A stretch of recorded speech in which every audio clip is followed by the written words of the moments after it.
4 மணிக்கு எழுந்ததும் சில பேருக்கு அமைதிங்கிறது வரவே வராது. அதுக்கு பதிலாக பழைய நினைவுகள், பயம், கவலை, எதிர்மறை எண்ணங்கள் இது எல்லாமே ஒன்றா சேர்ந்து வரும்.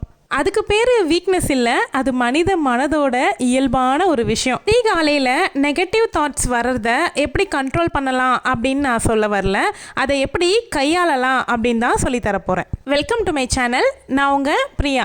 என் சேனலை சப்ஸ்கிரைப் பண்ணி தொடர்ந்து ஆதரவு கொடுத்துட்ருக்க உங்கள் எல்லாருக்குமே ரொம்ப நன்றி. இனிமேல் சப்ஸ்கிரைப் பண்ண போகிறவங்களுக்கும் ரொம்ப ரொம்ப நன்றி. ஃபஸ்ட்டு இந்த வீடியோ கிளிப்பிங்ஸ் பற்றி நான் சொல்லிடுறேன், அதுக்கப்புறமா நம்ம விஷயத்துக்குள்ளே போகலாம். இந்த வீடியோ முன்னாடியே நீங்கள் கண்டுபிடிச்சிருப்பீங்க. ஆமாங்க, வேல்மாறல் பூஜைக்கு போயிருந்தேன் பார்த்தீங்களா, அந்த வீடியோ கிளிப்பிங்ஸ் தான் உங்களுக்கு அட்டாச் பண்ணியிருக்கேன். ஸோ நெகட்டிவ் தாட்ஸை பற்றி பாசிட்டிவான வீடியோவில் சொல்லும்பொழுது உங்களுக்கு இன்னுமே நல்ல மைண்டில் அப்சர்வ் ஆகும். என்னுடைய மொத்த வாழ்க்கையிலையுமே மறக்க முடியாத நாள் அப்படின்னா அந்த ஒரு நாளை நான் சொல்லுவேன். நிறைய நாட்கள் இருக்குது, இருந்தாலும் இந்த வருஷத்தில் எனக்கு முருகர் கொடுத்த பரிசான அன்பளிப்பு அப்படின்னா அந்த ஒரு நாள் தான். அந்த அன்னைக்கு நான் 2 மணிக்கு எழுந்தேன். 2 மணிக்கு எழுந்து 5:30க்கெலாம் வீட்டுக்குள்ளேருந்து கிளம்பிட்டோம். ஏன்னா நான் அதிகாலையில் பூஜை வேறு பண்ணிகிட்ருக்கேன்ல, அதனால் இன்னுமே சீக்கிரமாக எழுந்துக்கிட்டேன். இப்போ நம்ம கண்டென்ட்டுக்குள்ளே போயிடலாம். கண்டென்ட்டை பற்றி பேசிக்கிட்டே நடுவில் அந்த நாளுடைய எக்ஸ்பீரியன்ஸ் பற்றியும் நான் நடுவில் சொல்கிறேன். ஏன் அதிகாலையில் நெகட்டிவ் தாட்ஸ் நமக்கு அதிகமாக வருது அப்படிங்கிறத பற்றி யாராவது யோசித்து பார்த்துருக்கீங்களா? 4 AM பற்றின சீரீஸ் வீடியோஸு நான் தொடர்ந்து பேச ஆரம்பிக்கும் பொழுது எனக்கு வந்த நிறைய கமெண்ட்ஸ் இந்த மாதிரி அதிகாலையில் நெகட்டிவ் தாட்ஸ் வருது, எண்ணங்கள் ரொம்ப எதிர்மறையாக இருக்குது, இதை எப்படி நாங்கள் சமாளிக்கணும் அப்படின்னு நிறைய பேர் கேட்க ஆரம்பிச்சிங்க. ஸோ இது மாதிரி நிறைய பேருக்கு இந்த எண்ணங்கள் வரலாம். ஸோ அவங்களுக்கெல்லாம் ரொம்ப பயனுள்ளதாக இருக்கும் அப்படிங்கிறதுக்காக தான் இந்த வீடியோ. அதிகாலை 4 மணி அப்படிங்கிறது ரொம்ப அமைதியான நேரம். நம்மளை சுற்றி எந்த ஒரு சத்தமும் இருக்காது, எந்த ஒரு டிஸ்ட்ராக்ஷனும் இருக்காது, டிஸ்டர்பும் இருக்காது, ஃபோன் நோட்டிஃபிகேஷன் இருக்காது. நம்மளுடைய ஃபேமிலி மெம்பர்ஸ் நல்லா தூங்கிட்டு இருப்பாங்க, நம்ம மட்டும்தான் இருப்போம். அந்த நேரத்தில் நம்மளுடைய மனசு முறையாக நம்மளோட தனியாக இருக்கும். அதனால தான் மறைக்கப்பட்ட துன்பங்கள், கவலைகள் இதெல்லாமே சர்ஃபேஸ் ஆகும். பகல் நேரத்தில் நம்மளுடைய மனசு நம்மக்கிட்ட பேசுகிறதுக்கு நம்ம இடம் கொடுக்க மாட்டோம். அதனால் நம்ம மனசு இந்த அதிகாலை நேரத்தை அதுவே தேர்ந்தெடுத்துக்கும். நம்ம கூட நம்ம மனசு பேச ஆரம்பிக்கும். டே டைமில் அவாய்ட் பண்ணின மனசு மார்னிங் டைமில் அதிகாலை நேரத்தில் நம்மளோட பேச ஆரம்பிக்கும். ஃபஸ்ட்டு நெகட்டிவ் தாட்ஸ் உங்களுக்கு வருது அப்படின்னா ஃபஸ்ட் நீங்கள் அதை நினச்சி பேனிக் ஆகாதீங்க. நமக்கு ஏதோ ஒரு பிரச்சனையோ, நமக்கு இந்த மாதிரி தொடர்ந்து நெகட்டிவ் தாட்ஸாக வருது அப்படிங்கிறத நினச்சி பேனிக் ஆகிறத ஃபஸ்ட்டு நிறுத்துங்க. 4 மணிக்கு எழுந்ததும் நமக்கு நெகட்டிவ் தாட்ஸ் வருது அப்படின்னா உடனே நமக்கு ஏதோ ஒரு பிரச்சனை அப்படின்னு நினைக்காதீங்க. அது உங்கள் மனசு க்ளீன் ஆக ஆரம்பிக்கிறதுக்கான சைன். குப்பை தொட்டியிலேருந்து குப்பையை அள்ளி அள்ளி வெளியே போட்டால் தான் குப்பை தொட்டி க்ளீனாக மாறும். அதே மாதிரி டேங்க்கில் அழுக்கு தண்ணியை வெளியேற்றினா தான் அந்த டேங்க்கும் க்ளீன் ஆகும். அதே மாதிரி தான் நம்ம மனசுக்குள்ளேயும் 1008 நெகட்டிவ் தாட்ஸு, கவலை, பயம், எதிர்மறையான எண்ணங்கள் இது எல்லாமே தேக்கி வச்சுருப்போம். அந்த அதிகாலை சைலண்ட் அப்படின்னும்பொழுது நம்ம மனசு நம்ம கூட பேச ஆரம்பிக்கும் பொழுது அதில் நம்ம தேக்கி வச்சுருக்கிற மொத்த விஷயங்களும் நமக்கு ஒன்றா வெளிக்கொண்டு வரும். உண்மையை சொல்லணும் அப்படின்னா பாசிட்டிவான விஷயங்களை நம்ம மனசில் அதிகமாக தேக்கி வைக்கவே மாட்டோம்.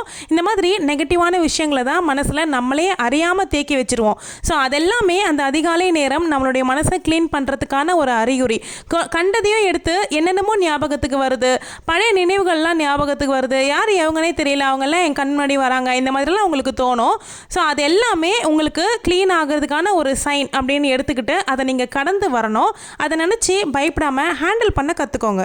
இந்த மாதிரி நெகட்டிவ் தாட்ஸ் உங்களுக்கு வருது அப்படின்னா அதை தள்ளிவிட முயற்சி பண்ணாமல் அதை எப்படி ஹேண்டில் பண்ண கற்றுக்கணும். தள்ளிவிட முயற்சி பண்ணீங்க அப்படின்னா அது இன்னமும் ஸ்ட்ராங்காக உங்களை ரொம்ப கஷ்டப்படுத்தும். இந்த மாதிரி எண்ணங்கள் ஏன் வருது, என்ன சொல்ல வருது அப்படிங்கிறதெல்லாம் யோசித்து ஜட்ஜ் பண்ணிக்கிட்டு இல்லாமல் ஜஸ்ட்டு அப்சர்வ் பண்ணுங்கள். ப்ராக்டிக்கலாக சொல்லணும் அப்படின்னா 4 AM அப்படிங்கிறது மைண்ட் தெரப்பி ரூம் மாதிரி. அதுக்காக நீங்கள் ஒரு டாக்டர் ரேஞ்சுக்கு போகணும் அப்படிங்கிறது கிடையாது. ஜஸ்ட்டு உட்காந்து அப்சர்வராக ஆகுங்க. ஓகே, அந்த அன்றைக்கி என்ன நடந்துச்சுன்னு கொஞ்சம் பேசுவோமா? உங்கள் எல்லாருக்குமே விஜயகுமார் அண்ணாவை கண்டிப்பாக தெரிஞ்சிருக்கும். அந்த அண்ணன் ஒவ்வொரு ஊர்லேயும் வேல்மாறல் பாராயணம், திருப்புகழ் பாராயணம் பூஜை பண்ணிக்கிட்டு வந்துட்டுருக்காங்க. சென்னைக்கு எப்போ வருவாங்க அப்படிங்கிறது தான் ரொம்ப நாளாகவே எதிர்பார்த்து காத்துட்டு இருந்தேன். திடீர்னு ஒரு அனௌன்ஸ்மெண்ட்டுமே கொடுத்துருந்தாங்க. நான் அந்த நேரம் கவனிக்கல, தங்கச்சி தான் கவனித்து எனக்கு அனௌன்ஸ்மெண்ட்டுக்கு புக்கிங்க்கு டிக்கெட் புக் பண்ணுறதுக்கு பிளானும் கொடுத்துருந்தாங்க. அதுபடி நாங்கள் 6 பேரும் டிக்கெட் புக் பண்ணி நாங்கள் கிளம்புறதுக்கான ஏற்பாடுகளை பண்ணியிருந்தோம். அந்த நாள் அன்னைக்கு மார்னிங் 5:30க்கு கேப் வர வச்சுருந்தோம். எனக்கு கீழே உட்கார முடியாது, அங்கே போயிட்டு ஏதாவது ஒரு சேர் எடுத்து போட்டு உட்காந்துக்கலாம் அப்படின்ற பிளானில் தான் போயிருந்தேன். ஸோ கீழே உட்கார முடியாதவங்களுக்கு சேர் ஃபெசிலிட்டிஸும் சொல்லியிருந்தாங்க. ஆனால் ஒரு மிராக்கிள் என்ன அப்படின்னா 5 மணி நேரம் நான் கீழே உட்காந்தேன். அதுதான் எனக்கு தெரிஞ்சு ரொம்ப பெரிய மிராக்கிள். வீட்டில் ஆல்ரெடி கொஞ்சம் கொஞ்சமாக நான் ட்ரை பண்ணுற வீடியோஸ் நீங்கள் பார்த்துருப்பீங்க. பட் அட் அ டைமாக 5 hours ஒரே டைமாக உட்காந்ததுங்கிறது அந்த பூஜையில் தான் ஃபஸ்ட் டைம் அப்படின்னா ஆஃப்டர் சர்ஜரிக்கு அப்புறமா அதான் ஃபஸ்ட் டைம். எத்தனையோ லட்சக்கணக்கான பேர் இந்த சென்னை மாநகரத்தில் வாழ்ந்துட்டுருக்காங்க. அதில் ஆயிரக்கணக்கான பேரை மட்டும் முருகர் தேர்ந்தெடுத்து இந்த இடத்துக்கு வர வச்சு அவருடைய அருட்காட்சியை கொடுத்ததாரு. இந்த திரையை நகர்த்தி முருகனை பார்க்கும்பொழுது சாரசாரியாக கண்ணீர் அழுதுகிட்டே தான் இருந்தேன். கஷ்டம் நஷ்டம் இன்பம் துன்பம் எந்த நிலை வந்த போதிலும் உன்னை மறக்காத மனசை கொடு முருகா அப்படின்னு மட்டும் நான் வேண்டிக்கிட்டேன். இந்த அற்புதமான நாளை அற்புதமான தரிசனத்தை நான் மட்டும் வச்சுக்கிட்டா நல்லது இல்லை, உங்களுக்காகவும் காமிக்கணும் அப்படின்னு தான் நான் வீடியோவே எடுத்திருந்தேன். பூஜையில் கலந்துக்க முடியாதவங்க இந்த வீடியோவில் முருகனை தரிசனம் பண்ணிக்கோங்க. அந்த லொக்கேஷனுக்கு மார்னிங் 6:30க்கு ரீச் ஆயிருந்தோம். ஆஃப்டர்நூன் 3 o'clock போல் கிளம்பணும். வீட்டுக்கு ஒரு 4:30 அந்த மாதிரி ரேஞ்சில் வந்துட்டோம். ஓகே, இப்போ நம்ம கண்டென்ட்டுக்கு போகலாம். 4 மணிக்கு நமக்கு வரக்கூடிய எல்லா எண்ணங்களும் நம்மளுக்கு சொல்யூஷன் கேட்காது. சில எண்ணங்கள் நம்ம மனசுக்குள்ளேருந்து ரிலீஸ் ஆகணும் அப்படிங்கிறதுக்காக மட்டுமே வரும். அதிகாலையில் எழுந்து என்னெல்லாம் பண்ணணும், நீங்கள் பாசிட்டிவாக ஸ்டே ஆகிறதுக்கு என்னெல்லாம் பண்ணணும் அப்படின்னு ஆல்ரெடி நான் வீடியோ போட்டிருக்கேன். நெகட்டிவ் தாட்ஸ் வர பர்சனாக இருக்கீங்க அப்படின்னா கண்டிப்பாக அந்த வீடியோ செக் பண்ணுங்கள். எழுந்துட்டு என்ன பண்ணணுன்னே தெரியல அப்படிங்கிறவங்களும் அந்த வீடியோவை பாருங்கள். 4 AM நான் ஒரு பிளேலிஸ்ட் க்ரியேட் பண்ணியிருக்கேன். அந்த பிளேலிஸ்ட்டை செக் பண்ணி பாருங்கள்.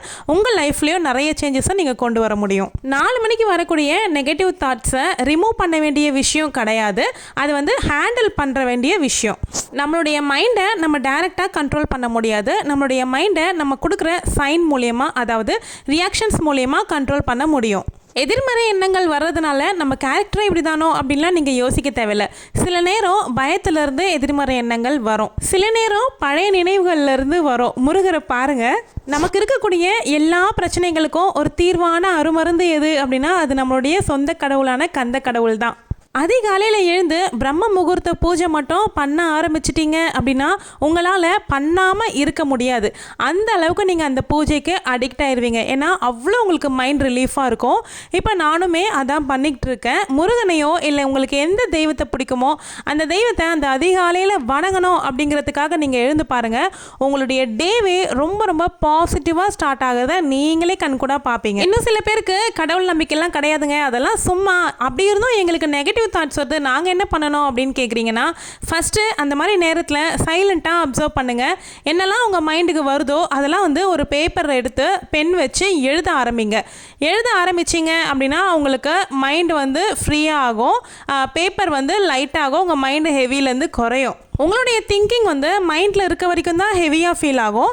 அதை கொண்டு பேப்பரில் வச்சுட்டிங்க அப்படின்னா அது லைட்டாக மாறிடும். அதிகாலையில் 4 மணிக்கு எழுந்ததுமே நான் பாசிட்டிவாக தான் ஃபீல் ஆகணும் அப்படின்னு எக்ஸ்பெக்டேஷன் பண்ணாதீங்க. அந்த மார்னிங் டைமில் நீங்கள் காமாக உங்களை நீங்கள் அப்சர்வ் பண்ண ஸ்டார்ட் பண்ணாவே உங்களுக்கு சேஞ்சஸ் ஆட்டோமேட்டிக்காக வரும்.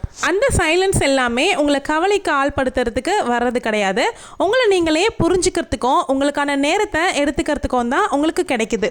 இந்த வீடியோ மூலிமா உங்களுக்கு ஒரு கிளாரிட்டி கிடச்சிருக்கு அப்படின்னா வீடியோவை லைக் பண்ணிக்கோங்க. உங்களுடைய கருத்துக்களை கமெண்ட் செக்ஷனில் ஷேர் பண்ணுங்கள். கூடவே பெண்ணை உனக்காக பிளேலிஸ்ட்டுமே செக் பண்ணி பாருங்கள். சீக்கிரமே நம்ம சேனலில் 25,000 சப்ஸ்கிரைபர்ஸ் ரீச் ஆகணும் அப்படின்னு எல்லாரும் எனக்காக ப்ரே பண்ணிக்கோங்க. தேங்க்யூ.